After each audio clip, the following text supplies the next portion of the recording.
Hello दोस्तों, हम लोग PYQ सीरीज़ कर रहे हैं, मॉडर्न हिस्ट्री का कर रहे हैं, जो कि विभिन्न PCS एग्ज़ाम एवं UPSC में भी पूछे जा चुके हैं और आगे आने वाले किसी भी PCS एग्ज़ाम जैसे Bihar PCS, UP PSC, Rajasthan PSC, Uttarakhand PSC, इन सब के लिए काफ़ी इम्पोर्टेंट रहेंगे। और जनरल कंपटीशन में भी railway, banking, SSC, Bihar SSC, inter level, graduate level, Bihar दरोगा, इन सब के लिए काफ़ी महत्वपूर्ण रहेंगे।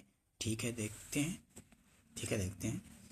पंजाब के विलय के पश्चात पंजाब पर शासन करने के लिए निम्नलिखित में से कौन 3 की परिषद का सदस्य नहीं था? तो इसमें से कौन नहीं थे? HM इलियट तथा रॉबर्ट मॉन्टगोमरी इस परिषद के सदस्य नहीं थे। मॉन्टगोमरी और एलियट भी इसके सदस्य नहीं थे। सर हेनरी लॉरेंस और जॉन लॉरेंस थे इसके सदस्य। पंजाब के ब्रिटिश साम्राज्य में विलय के बाद लॉर्ड डलहौजी ने 1849 में पंजाब पर शासन करने के लिए 3 लोगों की एक परिषद का गठन किया था, जिसमें सर हेनरी लॉरेंस को अध्यक्ष तथा जॉन लॉरेंस तथा चार्ल्स ग्रेविल मानसेन को सदस्य के रूप में नियुक्त किया गया था। ठीक है, HM इलियट तथा रॉबर्ट मॉन्टगोमरी इस परिषद के सदस्य नहीं थे। ठीक है, तो ये मॉन्टगोमरी और इलियट इसके सदस्य नहीं थे, तो इनमें से कोई नहीं हो जाएगा।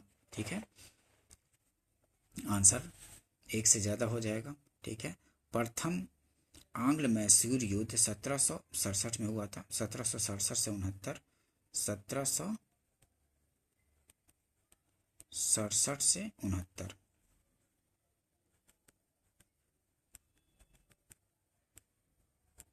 सत्रह सौ सड़सठ से 69 में कौन विजयी हुआ था? तो हैदर अली विजयी हुआ था। ठीक है, प्रथम आंग्ल मैसूर 1767 से 69 में कौन विजयी हुआ था? तो हैदर अली विजयी हुआ था। ठीक है, नेक्स्ट देखते हैं। ब्रिटिश जनरल जिसने हैदर अली को पोर्टो नोवे के युद्ध में हराया था, कौन था? आयरकूट था। ब्रिटिश जनरल जिसने हैदर अली को पोर्टो नोवे के युद्ध में हराया था, सर आयरकूट ने हराया था। ठीक है, देखते हैं एक्सप्लेनेशन।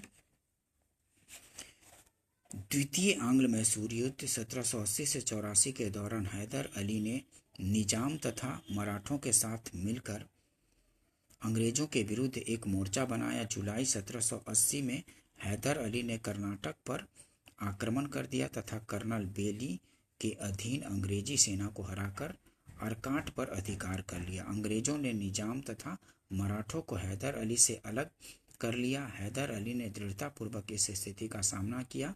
ठीक है, 1781 में हैदर अली का सामना अंग्रेज जनरल आयरकूट से हुआ, जिसने पोर्टो नोवे के युद्ध में नवंबर 1781 हैदर अली को परास्त किया था। किसने? आयरकूट ने 1781 में पोर्टो नोवे के युद्ध में। टीपू सुल्तान ने अपनी राजधानी बनाई थी। किसको बनाई थी? तो श्रीरंगपट्टनम को टीपू सुल्तान ने अपनी राजधानी बनाई थी। ये आंसर हो जाएगा। ठीक है, टीपू सुल्तान ने श्रीरंगपट्टनम को अपनी राजधानी बनाया एवं यहाँ जैकोबियन क्लब की स्थापना की और उसका सदस्य बना। साथ ही उसने अपनी राजधानी में फ्रांस और मैसूर की मैत्री का प्रतीक स्वतंत्रता का वृक्ष रोपा। टीपू सुल्तान ने अपनी समकालीन विदेशी राज्यों से मैत्री संबंध बनाने तथा अंग्रेजों के विरुद्ध उनकी सहायता प्राप्त करने के लिए अरब, कुस्तुनतुनिया, आधुनिक इस्तांबुल, कुस्तुनतुनिया में, ठीक है, काबुल और मॉरिशस को दूतमंडल भेजे और आधुनिक रीति पर दूतावासों की स्थापना की थी टीपू ने। ठीक है, ध्यान रखेंगे, काफ़ी इंपॉर्टेंट क्वेश्चन है, पूछे जाते हैं। निम्नलिखित भारतीय शासकों में से कौन था जिसने विदेशों में आधुनिक पद्धति से दूतावास स्थापित किए थे? तो कौन था? टीपू सुल्तान था। निम्नलिखित भारतीय शासकों में से कौन था जिसने विदेशों में आधुनिक पद्धति से दूतावास स्थापित किया था? तो टीपू सुल्तान थे। ठीक है, टीपू सुल्तान ने ब्रिटिश सेना को 1780 में हराया था। टीपू सुल्तान ने ब्रिटिश सेना को 1780 में हराया था। कहाँ पे? पोलीलूर में हराया था। टीपू सुल्तान ने ब्रिटिश सेना को 1780 में पोलीलूर में हराया था। बी आंसर हो जाएगा। हैदर अली एवं टीपू सुल्तान ने मराठों तथा निजाम के साथ एक समझौता कर लिया तथा फ्रांसीसी सहायता का वचन ले लिया तथा कर्नाटक पर जुलाई 1780 में आक्रमण करके अर्काट पर अधिकार कर लिया। तत्पश्चात हेक्टर मुनरो की सेना को पोलीलूर नामक स्थान पर हरा दिया, किंतु वारेन हेस्टिंग्स द्वारा सर आयरकूट के अधीन भेजी गई सेना ने जून 1781 सितंबर 1781 के मध्य हैदर अली को पोटानोवा, पोलीलूर तथा सेलिंगपुर ने परास्त किया। ठीक है, आयरकूट ने। अंग्रेजों ने श्रीरंगपट्टनम की संधि किसके साथ की थी? तो श्रीरंगपट्टनम की संधि की थी टीपू सुल्तान से। ठीक है, मार्च 1792 में। ठीक है, टीपू सुल्तान से। तृतीय आंग्ल मैसूर युद्ध 1790 से 92 का अवसान श्रीरंगपट्टनम की संधि मार्च 1792 द्वारा हुआ। इस संधि में अंग्रेजों की ओर से कार्नवालिस तथा मैसूर से टीपू सुल्तान शामिल थे। इसके अनुसार टीपू को अपने राज्य का लगभग आधा भाग अंग्रेजों तथा उनके साथियों को देना पड़ा। साथ ही युद्ध के हार जाने के रूप में टीपू को 3 करोड़ रुपए अंग्रेजों को देना था। श्रीरंगपट्टनम की संधि में यह शामिल था कि जब तक टीपू 3 करोड़ रुपए नहीं देगा तब तक उसके 2 पुत्र अंग्रेजों के कब्जे में रहेंगे। कार्नवालिस ने इसी संधि के बाद यह टिप्पणी की थी कि हमने अपने शत्रु को प्रभावशाली ढंग से पंगु बना दिया तथा साथियों को भी शक्तिशाली नहीं बनने दिया। ठीक है, ध्यान रखेंगे। तृतीय आंग्ल मैसूर युद्ध में कहा गया था कार्नवालिस द्वारा। टीपू सुल्तान अंग्रेजों के साथ युद्ध में कब मारा गया था? तो चतुर्थ आंग्ल मैसूर युद्ध के समय 1799 ईस्वी में टीपू सुल्तान अंग्रेजों के साथ युद्ध में मारे गए। बी आंसर हो जाएगा। टीपू सुल्तान चतुर्थ आंग्ल मैसूर युद्ध 1799 के दौरान अंग्रेजों से लड़ते हुए मारा गया। इसकी मृत्यु के साथ ही मैसूर की स्वतंत्रता के इतिहास की गौरवशाली अध्याय का समापन हो गया। इस युद्ध के समय अंग्रेजी सेना को बेलेजली और स्टुअर्ट ने अपना नेतृत्व प्रदान किया था। मैसूर को जीतने के खुशी में आयरलैंड के लॉर्ड समाज ने वेलेजली को मार्क्विस की उपाधि प्रदान की। युद्ध के बाद अंग्रेजों ने मैसूर की गद्दी पर पुनः आडियार वंश के एक बालक कृष्णराज को बिठा दिया तथा कनारा, कोयम्बटूर और श्रीरंगपट्टनम को अपने राज्य में मिला लिया। ठीक है, मैसूर की गद्दी पर पुनः अड्यार वंश के एक बालक कृष्णराय को बिठा दिया था। ठीक है, जीतकर। नेक्स्ट देखते हैं, निम्नलिखित में से कौन एक सुमेलित है? तो चतुर्थ आंग्ल मैसूर युद्ध टीपू पराजित किया गया और युद्ध के मध्य दिवंगत हुआ, युद्ध में ही मारा गया था। ठीक है, प्रथम आंग्ल मैसूर युद्ध, इसमें हैदर अली पराजित नहीं, जीता था। द्वितीय आंग्ल मैसूर युद्ध, हैदर अली ने अंग्रेजों को पराजित किया था, इसमें हारा था अंग्रेजों द्वारा हैदर अली। ठीक है, और तृतीय आंग्ल मैसूर युद्ध, टीपू सुल्तान युद्ध जीता और अपना भूभाग अंग्रेजों को नहीं दिया, इसमें भूभाग दिया गया था। ठीक है, श्रीरंगपट्टनम की संधि हुई थी। प्रथम आंग्ल मैसूर युद्ध 1767 से 69 में हुआ। इस दौरान अंग्रेज गवर्नर बेरेस था। युद्ध 4 अप्रैल 1769 में मद्रास की संधि द्वारा समाप्त हुआ था। प्रथम जो युद्ध समाप्त हुआ था मद्रास की संधि द्वारा समाप्त हुआ था 1769 में। द्वितीय आंग्ल मैसूर युद्ध 1780 से 84 तक चला। इस दौरान अंग्रेज गवर्नर जनरल वारेन हेस्टिंग्स था। यह युद्ध मार्च 1784 में मैंगलोर की संधि द्वारा समाप्त हुआ था। मैंगलोर की संधि द्वारा। तृतीय आंग्ल मैसूर युद्ध 1790 से 92 तक चला। इस दौरान अंग्रेज गवर्नर जनरल लॉर्ड कॉर्नवालिस था। अंग्रेजों के विरुद्ध सहायता के लिए टीपू सुल्तान तुर्की की सहायता प्राप्त करने का प्रयास किया। 1784-85 में एक दूत कुस्तुनतुनिया भेजा। 1787 में टीपू ने एक दूत मंडल फ्रांस भी भेजा। यह युद्ध 1792 की श्रीरंगपट्टनम की संधि द्वारा समाप्त हुई। ठीक है।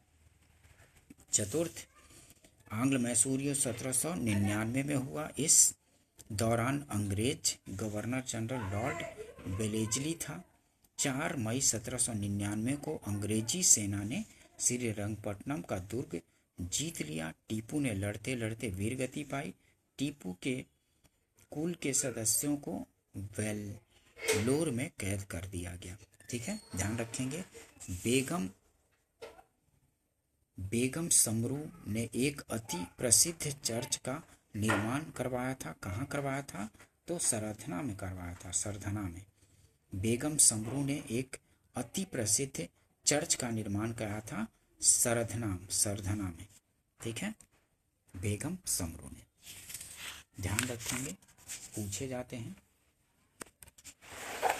नेक्स्ट देखते हैं, निम्न कथनों में से कौन सा एक सही नहीं है? तो इनमें से अली मर्दान खान ने बंगाल में राजस्व कृषि पद्धति प्रारंभ की थी, ये सही नहीं है। ठीक है, अली मर्दान खान ने बंगाल में राजस्व कृषि पद्धति प्रारंभ की थी, सही नहीं है। ठीक है, देखते हैं एक्सप्लेनेशन। रंजीत सिंह ने तोपखाने पर अधिक बल दिया था। रंजीत सिंह ने तोपखाने पर अधिक बल दिया था। लाहौर तथा अमृतसर में तोपे, गोलों और बारूद बनाने के कारखाने लगवाए गए। आमेर के सवाई जय सिंह ने यूक्लिड के रेखा गणित के तत्वों का संस्कृत में अनुवाद कराया। सवाई जय सिंह ने जयपुर, दिल्ली, बनारस आदि नगरों में 5 वेधशालाएं बनवाई। टीपू सुल्तान ने श्रृंगेरी मंदिर में शारदा देवी की मूर्ति के निर्माण के लिए धन दिया था, जबकि बंगाल में राजस्व कृषि पद्धति प्रारंभ करने का श्रेय अली मर्दान खान को नहीं बल्कि मुर्शिद कुली खान को था। बंगाल में राजस्व कृषि पद्धति प्रारंभ करने का श्रेय अली मर्दान खान को नहीं बल्कि मुर्शिद कुली खान को है। ठीक है, ध्यान रखेंगे। निम्नलिखित कथनों पर विचार कीजिए। ठीक है, तो इसमें हो जाएगा, प्लासी के युद्ध में सिराजुद्दौला की पराजय के लिए मीर जाफर ने अंग्रेजों से मिलकर षड्यंत्र रचा था, तो ये सही हो जाएगा। तृतीय आंग्ल मैसूर युद्ध में टीपू सुल्तान की मृत्यु तृतीय में नहीं चतुर्थ में हुई थी। पानीपत के तृतीय युद्ध में अहमद शाह अब्दाली ने इब्राहिम लोदी को पराजित किया था। अहमद शाह अब्दाली ने इब्राहिम लोदी को पानीपत के युद्ध में, ये नहीं, इब्राहिम लोदी पानीपत के प्रथम युद्ध में पराजित हुआ था। ठीक है, ये गलत है, तो तीसरा सिर्फ सही है, बी आंसर हो जाएगा। ठीक है, नेक्स्ट देखते हैं, गवर्नर और गवर्नर जनरल वायसराय से संबंधित क्वेश्चन। ठीक है, रॉबर्ट क्लाइव बंगाल के प्रथम गवर्नर जनरल थे। विलियम बेंटिंग भारत के प्रथम गवर्नर जनरल थे, तो ये सही है, दूसरा सही हो जाएगा। ठीक है, दूसरा सही, तो बी आंसर हो जाएगा। रेगुलेटिंग एक्ट 1773 के तहत ब्रिटिश संसद के द्वारा बंगाल में पहली बार ये कॉलेजिस सरकार की व्यवस्था की गई। इस सरकार में एक अध्यक्ष तथा 4 सदस्यों का प्रावधान किया गया। अध्यक्ष को गवर्नर जनरल का पदनाम दिया गया। वारेन हेस्टिंग्स को 1774 ईस्वी में बंगाल का प्रथम गवर्नर जनरल नियुक्त किया गया।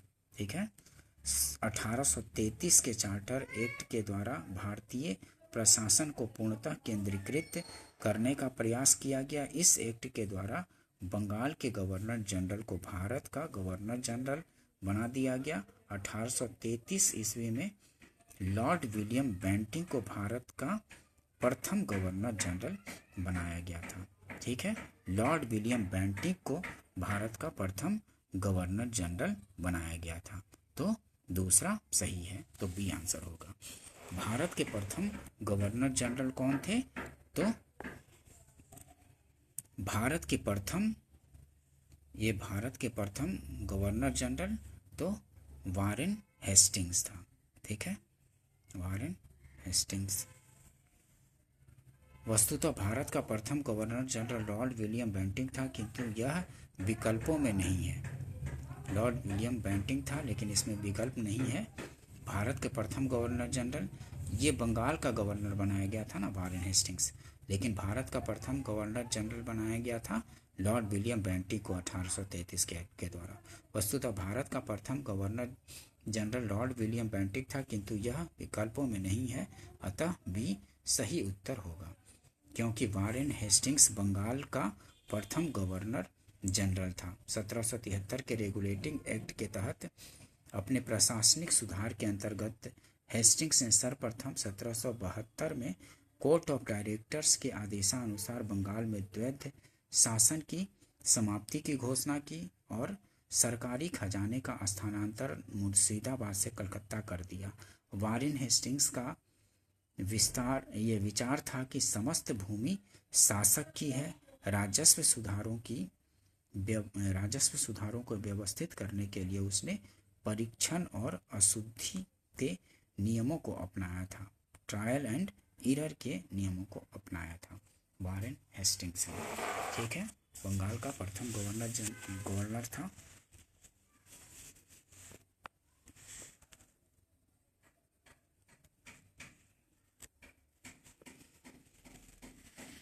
नेक्स्ट देखते हैं, निम्न कथनों में से कौन सही नहीं है? तो लॉर्ड विलियम बेंटिक सबसे बड़े ब्रिटिश शासकों में से एक था, क्योंकि उसने भारत में ब्रिटिश साम्राज्य को संग्रहित किया। ये सही नहीं है। ठीक है, एक्सप्लेनेशन देखते हैं।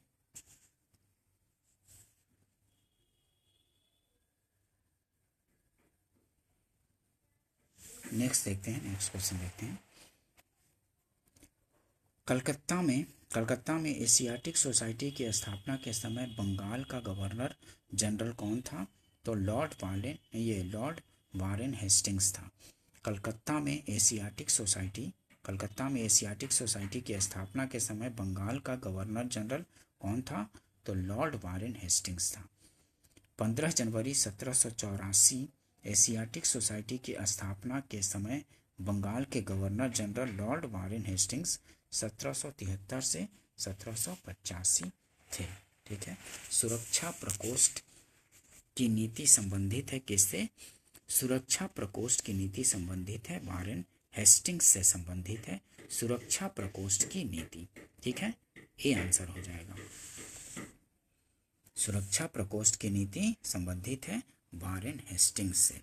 ठीक है, सुरक्षा प्रकोष्ठ या घेरे की नीति से वारेन हेस्टिंग्स तथा वेलेजली संबंधित थे। वारेन हेस्टिंग्स ने मैसूर और मराठों के साथ युद्ध अन्य भारतीय रियासतों के साथ बराबरी की पदवी प्राप्त करने की भावना से किया। इस समय कंपनी ने अपने राज्य के चारों ओर मध्य राज बफर स्टेट बनाने का प्रयत्न किया। उद्देश्य केवल अपने राज्य की रक्षा करना था, अथवा हम यह भी कह सकते हैं कि अपने पड़ोसी राज्यों के सीमाओं की रक्षा करो ताकि अपनी सीमा सुरक्षित रहे। उस समय भय मुख्यतः ठीक है अफगानों और मराठों से था, इसलिए कंपनी ने अवध की रक्षा व्यवस्था के कार्य को इस शर्त पर संभाला कि अवध का नवाब उस व्यय का बोझ उठाए, और इस प्रकार अवध की रक्षा ही बंगाल की रक्षा थी। वेलेजली के आने से कंपनी के भारतीय रियासतों के साथ अब ये संबंधों में परिवर्तन आया। वेलेजली का उद्देश्य भारतीय रियासतों को अपनी रक्षार्थ कंपनी पर निर्भर करने पर बाध्य करना था। उसने भारतीय रियासतों को अंग्रेजी राजनीतिक शक्ति के शक्ति के और सैनिक रक्षा के घेरे में लाने का प्रयत्न किया। रियासतों के प्रति प्रमुख ब्रिटिश नीतियां निम्नलिखित हैं। कंपनी का भारतीय रियासतों से समानता के लिए संघर्ष 1740 से 65 ईस्वी, सुरक्षा प्रकोष्ठ की नीति या घेरे की नीति 1765 से 1813 ईस्वी, अधीनस्थ पार्थक्य की नीति 1813 से 57 ईस्वी और अधीनस्थ संघ की नीति 1858 से 1935 ईस्वी, बराबर के संघ की नीति 1935 से 1947 ईस्वी। रिंग फेंस नीति का संबंध इनमें से किससे है? तो वारेन हेस्टिंग्स से है। रिंग फेंस की नीति किससे है? तो वारेन हेस्टिंग्स से संबंधित है। निम्नलिखित में से किसने बंगाल में द्वैध शासन प्रणाली को समाप्त किया था? तो वारेन हेस्टिंग्स ने समाप्त किया था द्वैध शासन प्रणाली को 1772 ईस्वी में। ड्यूल गवर्नमेंट सिस्टम जो था उसको वारेन हेस्टिंग्स ने समाप्त किया था। ये काफ़ी बार पूछे जाते हैं दोस्तों, तो ध्यान रखेंगे, ठीक है।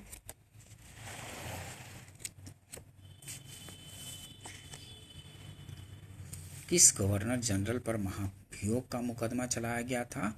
तो वारेन हेस्टिंग्स पर ही मुकदमा चलाया गया था महाभियोग का। ये आंसर हो जाएगा, ठीक है। वारेन हेस्टिंग्स पर महाभियोग का मुकदमा चलाया गया था। नेक्स्ट देखते हैं, निम्नलिखित में से किस पर ब्रिटिश संसद में महाभियोग का मुकदमा चलाया गया था? तो वारेन हेस्टिंग्स पर चलाया गया था। भारत में न्यायिक संगठन की स्थापना किसने की थी? तो न्यायिक संगठन की स्थापना लॉर्ड कॉर्नवालिस ने की थी। बी आंसर हो जाएगा। न्यायिक संगठन की स्थापना लॉर्ड कॉर्नवालिस ने की थी, ठीक है। भारत में न्यायिक संगठन की स्थापना लॉर्ड कॉर्नवालिस ने की थी। सर्वप्रथम अपने न्यायिक सुधारों के अंतर्गत कॉर्नवालिस ने जिले की समस्त शक्ति कलेक्टर के हाथ में केंद्रित कर दी, ठीक है। जिले की समस्त शक्ति कलेक्टर के हाथों में केंद्रित कर दी। 1787 ईस्वी में जिले के प्रभारी कलेक्टरों को दीवानी अदालतों के दीवानी न्यायाधीश की नियुक्ति, ये जिले में प्रभारी कलेक्टरों को दीवानी अदालतों के दीवानी न्यायाधीश भी नियुक्त कर दिया तथा इसके अतिरिक्त इन्हें फौजदारी शक्तियां और सीमित मामलों में फौजदारी न्याय करने का भी अधिकार दे दिया गया। 1790 से 92 ईस्वी के बीच भारतीय न्यायाधीशों से युक्त जिला फौजदारी अदालतों को समाप्त कर उसके स्थान पर 4 भ्रमण करने वाले न्यायालय, 3 बंगाल हेतु एवं 1 बिहार के लिए नियुक्त किए गए। इन अदालतों की अध्यक्षता यूरोपीय व्यक्ति द्वारा भारतीय काजी एवं मुफ्ती के सहयोग से की जाती थी। कॉर्नवालिस ने कानून की विशिष्टता का नियम, जो इससे पूर्व नहीं था, भारत में लागू किया। कॉर्नवालिस ने अपने न्यायिक सुधारों को 1793 ईस्वी तक अंतिम रूप देकर उन्हें कॉर्नवालिस संहिता के रूप में प्रस्तुत किया। यह सुधार प्रसिद्ध सिद्धांत शक्तियों के पृथक्करण पर आधारित था। उसने कर तथा न्याय प्रशासन को पृथक कर दिया। कलेक्टर की न्यायिक तथा फौजदारी शक्तियां ले ली। कलेक्टर की न्यायिक तथा फौजदारी शक्तियां ले ली तथा उसके पास केवल कर संबंधी शक्तियां ही रह गई। जिला दीवानी न्यायालयों में कार्य के लिए नए अधिकारियों की एक श्रेणी बनाई गई। जिला न्यायाधीशों को फौजदारी तथा पुलिस के कार्य भी दिए गए, ठीक है। जिला दीवानी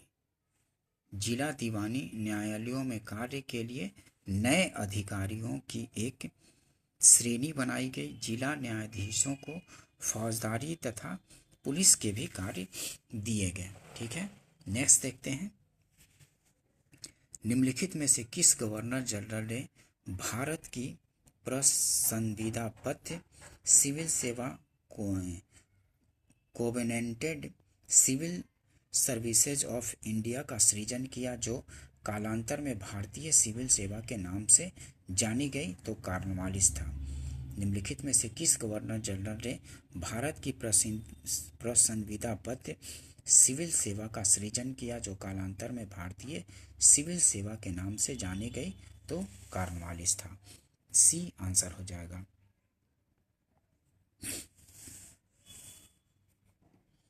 भारत की प्रसंविधाबद्ध सिविल सेवा या लोक सेवा का सृजन कॉर्नवालिस द्वारा किया गया। बंगाल का गवर्नर जनरल बनने के बाद कॉर्नवालिस ने प्रशासन को पुनर्गठित किया तथा राजस्व बोर्डों को भंग कर इसके संबंध में नए नियम बनाए तथा कंपनी के अधिकारियों के व्यक्तिगत व्यापार के संबंध में भी नए नियम बनाए। उसने कॉर्नवालिस कोड के माध्यम से दीवानी तथा न्यायिक क्षेत्र में स्पष्ट विभाजन किया, जिसने आगे चलकर भारतीय सिविल सेवा का रूप लिया।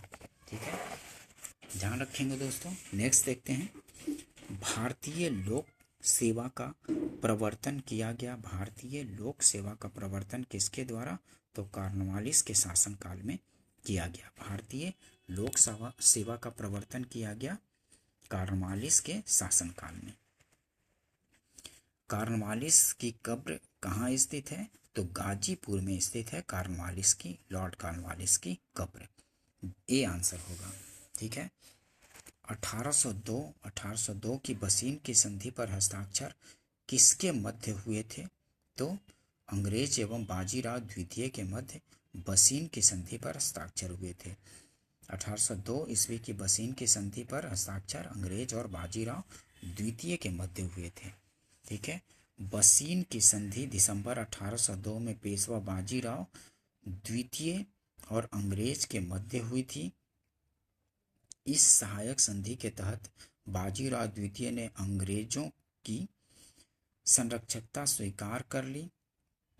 इस संधि की शर्तों के अनुसार अंग्रेजों ने पेशवा को पूना में पुनः स्थापित करने के साथ लगभग 60,000 सैनिक पेशवा की रक्षा हेतु उसके राज्यों में रखने का वादा किया, जबकि इसके बदले में पेशवा ने अंग्रेजों को 26 लाख रुपए वार्षिक आय वाले क्षेत्र प्रदान करने पर सहमति जताई थी। ठीक है,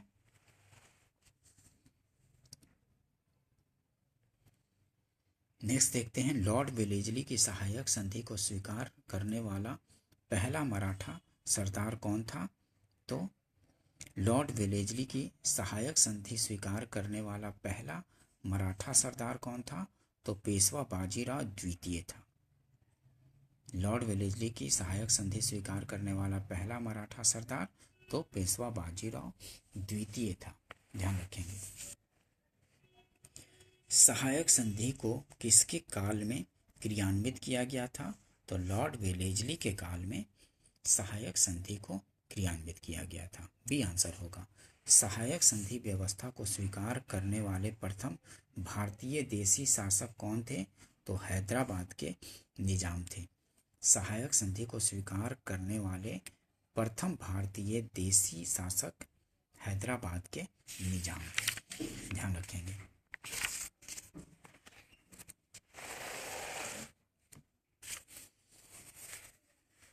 निम्नलिखित पर विचार कीजिए जिन्होंने लॉर्ड वेलेस्ली के साथ सहायक संधि की थी और उनके द्वारा किए गए संधियों का सही कालानुक्रम नीचे दिए गए कूट से पता कीजिए। तो हैदराबाद के निजाम, पहला हैदराबाद, उसके बाद मैसूर, अवध और सिंधिया। ठीक है, ये हो जाएगा, ए आंसर हो जाएगा क्रम। हैदराबाद, उसके बाद मैसूर, उसके बाद अवध और उसके बाद सिंधिया, ये आंसर हो जाएगा। सहायक संधि को स्वीकार करने वाला पहला शासक कौन था? तो अवध का नवाब था। ठीक है, सहायक संधि को स्वीकार करने वाला पहला शासक अवध का नवाब था। ये आंसर हो जाएगा। अगर वेलेस्ली का पूछा जाता तो हैदराबाद का निजाम होता। देखिए, यदि प्रश्न में वेलेस्ली की सहायक संधि को स्वीकार करने वाले प्रथम राज्य के बारे में पूछा जाए तो उत्तर हैदराबाद होगा। वेलेस्ली ने सहायक संधि का आविष्कार नहीं किया। इस प्रणाली का अस्तित्व पहले से ही था। संभवतः डुप्ले प्रथम यूरोपीय था जिसने अपनी सेना किराए पर भारतीय राजाओं को दी थी। क्लाइव के काल से यह प्रणाली लगभग सभी गवर्नर जनरलों ने अपनाई थी। वेलेज़ली की विशेषता केवल यह थी कि उसने इसका विकास कर अपने संपर्क में आने वाले सभी देशी राजाओं के संबंधों में इसका प्रयोग किया। प्रथम सहायक संधि 1765 में अवध से की गई, जब कंपनी ने निश्चित धन के बदले उसकी सीमाओं की रक्षा करने का वचन दिया और अवध ने एक अंग्रेज रेजिडेंट को लखनऊ में रखना स्वीकार किया। ठीक है, ध्यान रखेंगे। सबसे पहले अवध से, लेकिन अगर वेलेज़ली का सहायक संधि पूछा जाए तो हैदराबाद से। निम्न में से सहायक संधि स्वीकार नहीं किया था किसने? तो इंदौर के होलकर राज्य ने सहायक संधि नहीं स्वीकार किया था। ठीक है, इंदौर के होलकर राज्य ने सहायक संधि स्वीकार नहीं किया था, ध्यान रखिएगा। ठीक है, लॉर्ड वेलेज़ली 1798 से 1805 में भारतीय राज्यों को अंग्रेजी राजनीतिक परिधि में लाने के लिए सहायक संधि का प्रयोग किया। इंदौर के होलकर ने सहायक संधि स्वीकार नहीं की थी। ठीक है, ध्यान रखेंगे, इंदौर के होलकर ने सहायक संधि स्वीकार नहीं की थी। जिन राज्यों ने वेलेज़ली की सहायक संधि स्वीकार की वे थे हैदराबाद 1798 और 1800 में। सबसे पहले हैदराबाद 1798, मैसूर 1799, तंजौर 1799, अवध 1801, पेशवा 1802, बरार के भोसले 1803, सिंधिया 1804, जोधपुर, जयपुर, मच्छेरी, बूंदी और भरतपुर। ठीक है, ध्यान रखेंगे। ईस्ट इंडिया कंपनी का राजपूत राज्यों में सहायक संधि करने का मुख्य उद्देश्य क्या था? तो अंग्रेजों की प्रभुसत्ता स्थापित करना। ईस्ट इंडिया कंपनी का राजपूत राज्यों में सहायक संधि करने का मुख्य उद्देश्य क्या था? तो अंग्रेजों की प्रभुसत्ता स्थापित करना था। लॉर्ड वेलेज़ली ने भारतीय राज्यों को अंग्रेजी राजनीतिक परिधि में लाने के लिए सहायक संधि का प्रयोग किया। इससे अंग्रेजी सत्ता की श्रेष्ठता और प्रभुसत्ता स्थापित हो गई थी। ठीक है, ध्यान रखेंगे। नेक्स्ट देखते हैं, उस समय जब नेपोलियन की शक्ति के सामने यूरोप में साम्राज्य धराशायी हो रहे थे, नीचे लिखे गवर्नर जनरलों में से किस एक ने भारत में ब्रिटिश पताका फहराए रखी थी? तो उस समय लॉर्ड वेलेज़ली था। सी आंसर हो जाएगा। उस समय जब नेपोलियन की शक्ति के सामने यूरोप में साम्राज्य धराशायी हो रहे थे, नीचे लिखे गवर्नर जनरलों में से किस एक ने भारत में ब्रिटिश पताका फहराए रखी थी? तो लॉर्ड वेलेज़ली था, ध्यान रखेंगे। आंग्ल नेपाल युद्ध जिसके शासन काल में हुआ था वह था कौन था? तो लॉर्ड हेस्टिंग्स के समय आंग्ल नेपाल युद्ध जिसके शासनकाल में हुआ था, लॉर्ड हेस्टिंग्स के शासनकाल में। बी आंसर हो जाएगा। ठीक है, आंग्ल नेपाल युद्ध 1814 से 16 लॉर्ड हेस्टिंग्स के गवर्नर जनरल काल 1813 से 23 में हुआ था, जो कि 1816 की सगौली की संधि से समाप्त हुआ था। ठीक है, आंग्ल नेपाल युद्ध 1814-16 लॉर्ड हेस्टिंग्स के गवर्नर जनरल काल में हुआ था। ठीक है, 1813 से 33, जो कि 1816 की सगौली की संधि से समाप्त हुआ था आंग्ल नेपाल युद्ध, ध्यान रखेंगे। नेक्स्ट देखते हैं, निम्नलिखित में से कौन युग्म सही सुमेलित नहीं है? तो लॉर्ड कॉर्नवालिस तृतीय आंग्ल मराठा युद्ध के समय लॉर्ड कॉर्नवालिस नहीं। तृतीय आंग्ल मराठा युद्ध 1717-18 लॉर्ड हेस्टिंग्स के समय हुआ था, कॉर्नवालिस के समय में नहीं। ठीक है, अतः दी सही नहीं है। ठीक है, हेस्टिंग्स के काल में हुआ था, कॉर्नवालिस के समय में नहीं। बक्सर का युद्ध, इसमें हेक्टर मुनरो था। आंग्ल नेपाल युद्ध के लॉर्ड हेस्टिंग्स के समय में। चतुर्थ आंग्ल मैसूर के समय लॉर्ड वेलेजली था, ध्यान रखेंगे। चतुर्थ आंग्ल मैसूर युद्ध के समय लॉर्ड वेलेजली था, ठीक है। लॉर्ड कॉर्नवालिस तृतीय आंग्ल मैसूर, ये तृतीय आंग्ल मराठा युद्ध के समय नहीं, वारेन हेस्टिंग्स, ये लॉर्ड हेस्टिंग्स था। तृतीय आंग्ल मराठा युद्ध संबंधित है किससे, तो लॉर्ड हेस्टिंग्स से।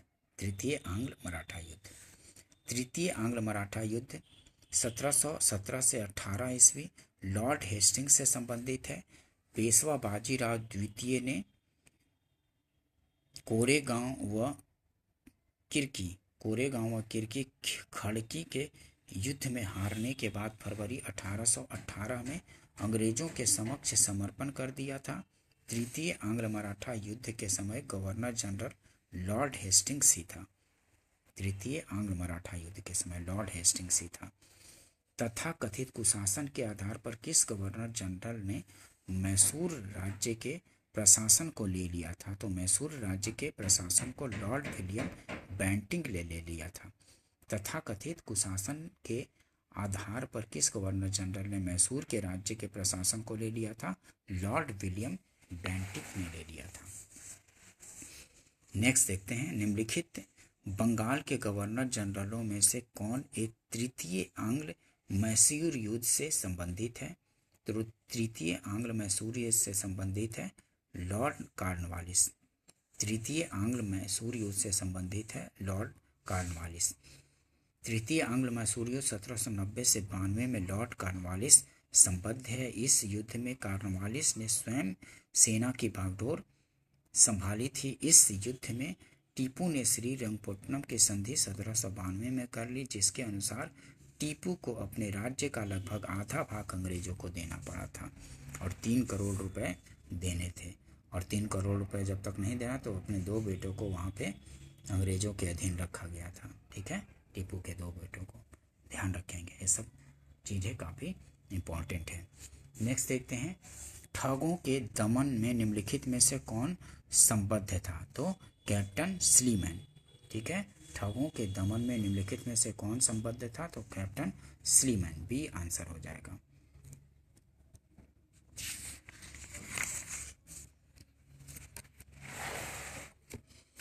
नेक्स्ट देखते हैं, सती प्रथा पर पाबंदी किसने लगाई थी, तो लॉर्ड विलियम बेंटिक ने सती प्रथा पर पाबंदी लगाई थी, ध्यान रखेंगे, लॉर्ड विलियम बेंटिक ने। दिसंबर 1829 के नियम 17 द्वारा विधवाओं को जलाना अवैध कर दिया गया। आरंभ में यह कानून केवल बंगाल प्रेसिडेंसी में लागू किया गया और 1830 में यह नियम बम्बई और मद्रास प्रेसिडेंसी में भी लागू कर दिया गया था, ठीक है, ध्यान रखेंगे। नेक्स्ट देखते हैं, विलियम बेंटिक के द्वारा सती प्रथा किस वर्ष समाप्त की गई, तो 1829 ईस्वी में, सी आंसर हो जाएगा। 1829 ईस्वी में लॉर्ड विलियम बेंटिक द्वारा सती प्रथा को समाप्त कर दिया गया नियम 17 द्वारा, ठीक है, 1829 के नियम 17 द्वारा, ध्यान रखेंगे। इनमें से किस वर्ष बंगाल से दासों के निर्यात को रोक दिया गया था, तो 1789 में। इनमें से किस वर्ष बंगाल से दासों के निर्यात को रोक दिया गया, तो 1789 ईस्वी में। 1789 ईस्वी की घोषणा द्वारा बंगाल से दासों का निर्यात बंद कर दिया गया। 1811 ईस्वी एवं 1823 ईस्वी में दासों के संबंध में कानून बनाए गए। 1833 ईस्वी के चार्टर एक्ट में दास्ता को अतिशीघ्र समाप्त करने के लिए गवर्नर के कानून बनाने को कहा गया। 1843 ईस्वी में समस्त भाग से दासता की अवैध 1843 में समस्त भाग से दास्ता को अवैध घोषित कर दिया गया। 1860 ईस्वी में भारतीय दंड संहिता के अंतर्गत दास्ता को अपराध घोषित कर दिया गया। अंग्रेजों द्वारा सिंध विजय संपन्न हुआ, तो लॉर्ड एलर बैरो के समय। ये आंसर हो जाएगा। अंग्रेजों द्वारा सिंध विजय संपन्न हुआ लॉर्ड एलन बरो के समय में। लॉर्ड एलन बरो के काल 1842 से 1844 के दौरान अगस्त 1843 में सिंध को पूर्ण रूप से ब्रिटिश साम्राज्य में मिला लिया गया। यह प्रथम आंग्ल अफगान युद्ध का एक प्रमुख परिणाम था। सिंध पर ब्रिटिश ने कब्जा किया था 1843 ईस्वी में। सिंध पर ब्रिटिश ने कब्जा किया था 1843 ईस्वी में कब्जा किया था। ठीक है। लॉर्ड डलहौजी द्वारा अवध का अंग्रेजी राज्य में विलय निम्न में से किस रीति से हुआ था? लॉर्ड डलहौजी द्वारा अवध का अंग्रेजी में कुशासन के कारण, कुप्रशासन के कारण, ठीक है, कुशासन का आरोप लगाकर अवध को मिला लिया गया था। लॉर्ड डलहौजी द्वारा अवध का अंग्रेजी राज्य में विलय निम्न में से किस रीति से? तो कुप्रशासन के कारण। टी आंसर हो जाएगा। ठीक है।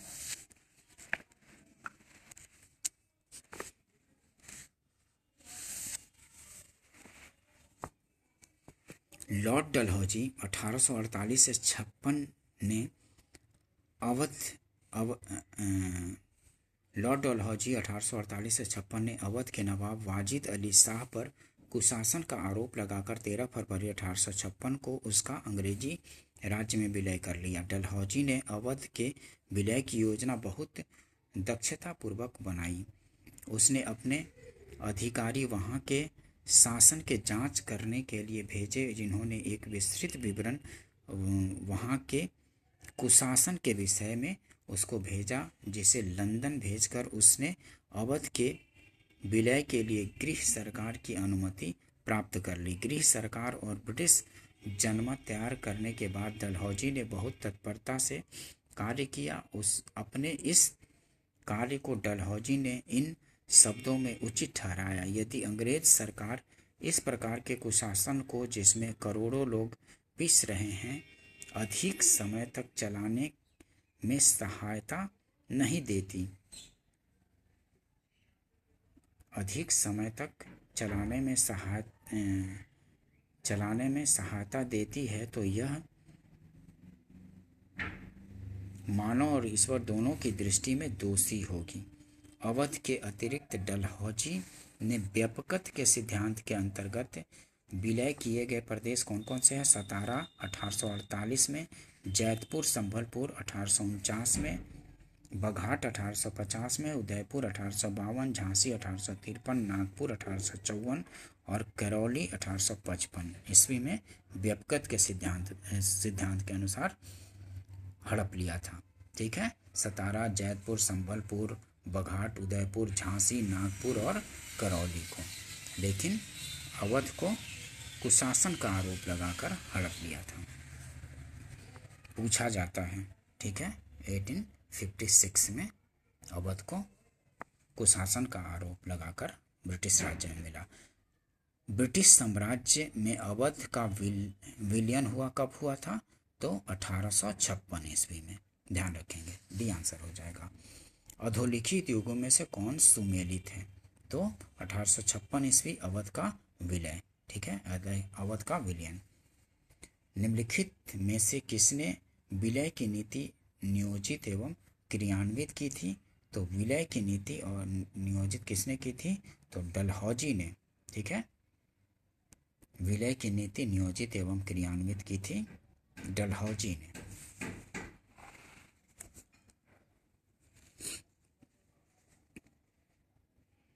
ब्रिटिश द्वारा कुशासन का बहाना लेकर निम्नलिखित प्रांतों में से किस एक का शासक हटा दिया था? तो अवध के शासन को हटा दिया था। ये आंसर हो जाएगा। भारत में ब्रिटिश शासन के दौरान निम्नलिखित राज्यों के विलय क्रम पर विचार कीजिए। तो कौन कौन से? सी आंसर हो जाएगा। सतारा, उसके बाद संभलपुर, ये सतारा, संभलपुर और झांसी। ठीक है। सी आंसर हो जाएगा। सबसे पहले सतारा 1848, फिर जैतपुर 1849, संभलपुर 1849। ठीक है। इस तरह से ले लिया था। भारत में ब्रिटिश शासन के दौरान निम्नलिखित राज्यों के विलय क्रम विचार कीजिए।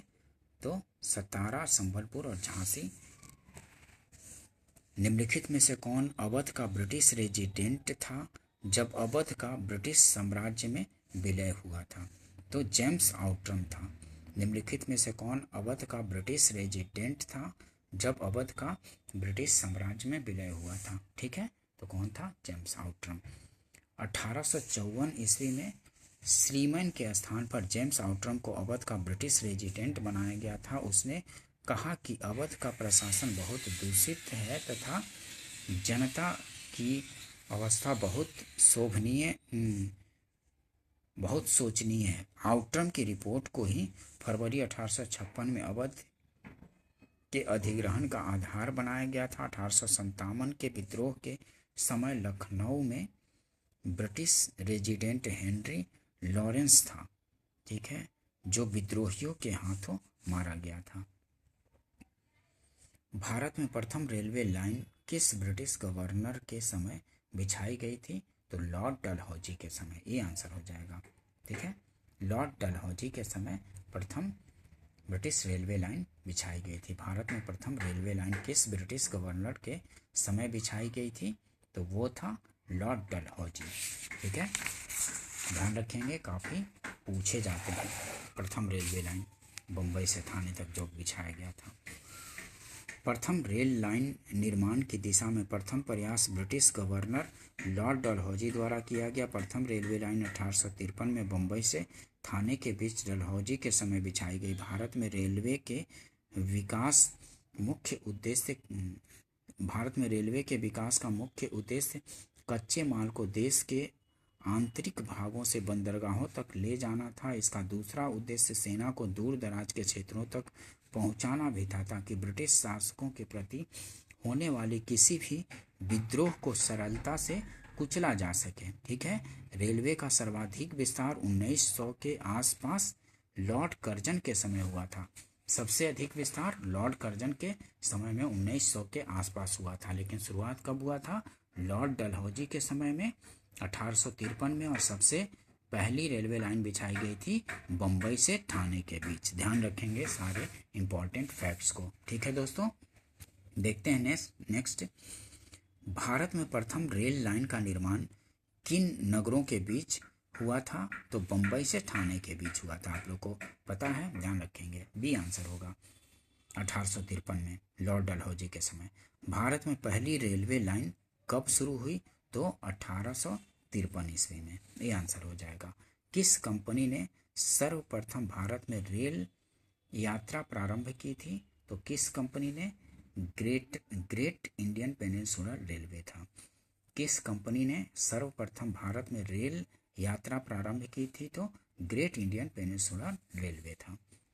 1853 में बम्बई के पोरबंदर स्टेशन से थाने के मध्य भारत में सर्वप्रथम रेल यात्रा का प्रारंभ ग्रेट इंडियन पेनिनसुलर रेलवे द्वारा किया गया था। ब्रिटिश भारतीय राज्य क्षेत्र का अंतिम प्रमुख विस्तार हुआ था। तो ब्रिटिश भारतीय राज्य क्षेत्र का अंतिम प्रमुख विस्तार हुआ था लॉर्ड डलहौजी के समय में हुआ था। ब्रिटिश भारतीय राज्य क्षेत्र का अंतिम प्रमुख विस्तार डलहौजी के समय हुआ था। बी आंसर होगा, ध्यान रखेंगे, काफ़ी इंपॉर्टेंट क्वेश्चन है। ब्रिटिश भारतीय राज्य क्षेत्र का अंतिम प्रमुख विस्तार डलहौजी के समय में हुआ, ठीक है। डलहौजी की विजय तथा विलय के लगभग 2.5 लाख वर्ग मील का क्षेत्र ब्रिटिश कंपनी के अधीन आ गया।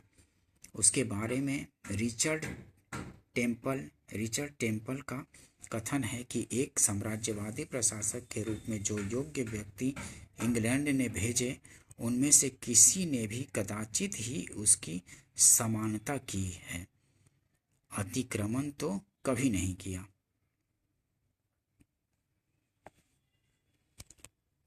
पब्लिक वर्क्स डिपार्टमेंट को 1845 से 55 के दौरान स्वरूप देने वाले थे कौन? पब्लिक वर्क डिपार्टमेंट को 1845 से 55 के दौरान स्वरूप देने वाले थे कौन थे?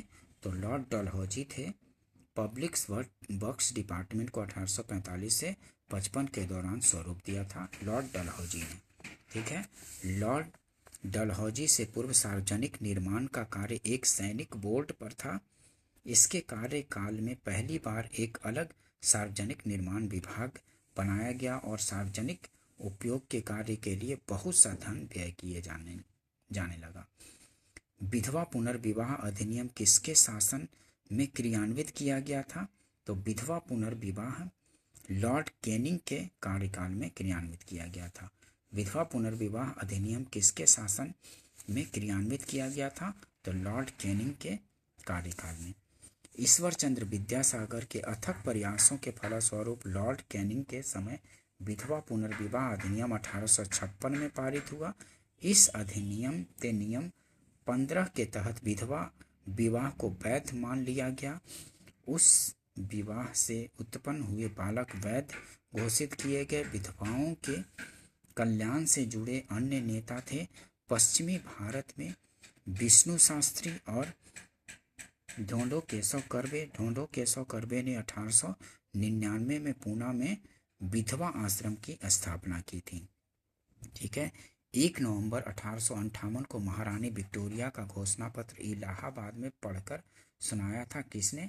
तो लॉर्ड कैनिंग ने पढ़कर सुनाया था। 1 नवंबर 1858 को महारानी विक्टोरिया का घोषणा पत्र इलाहाबाद में पढ़कर सुनाया था, तो लॉर्ड कैनिंग था। बी आंसर हो जाएगा।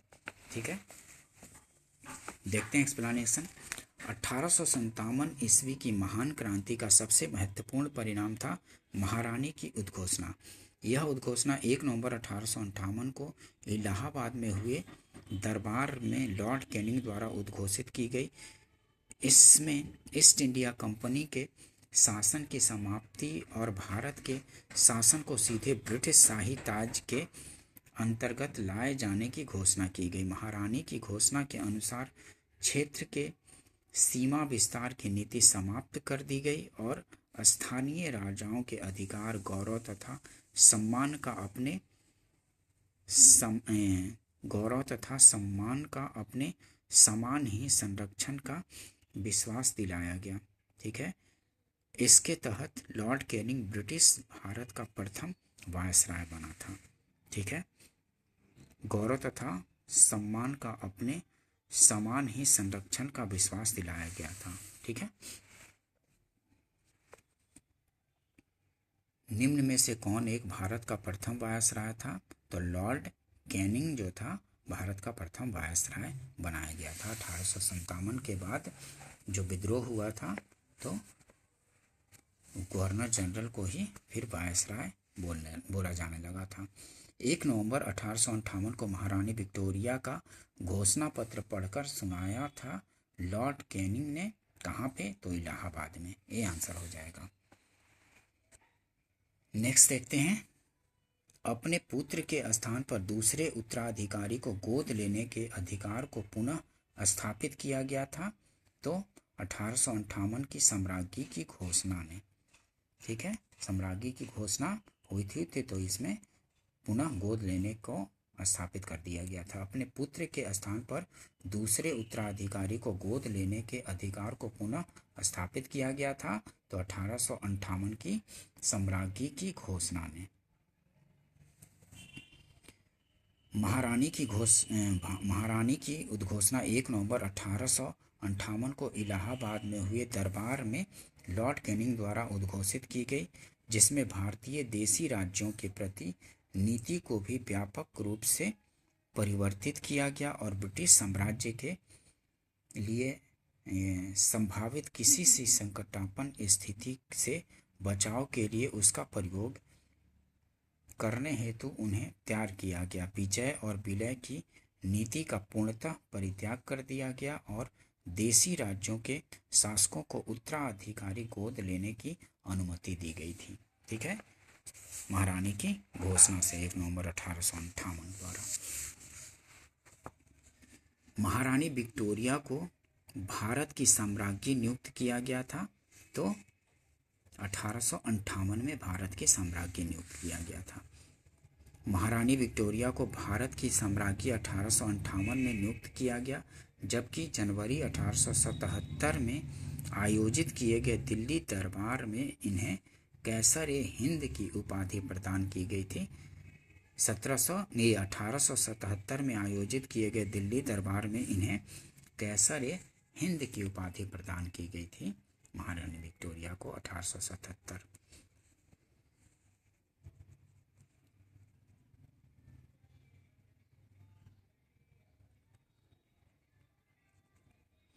निम्नलिखित में से किस गवर्नर जनरल ने भारत में दास प्रथा को समाप्त किया था?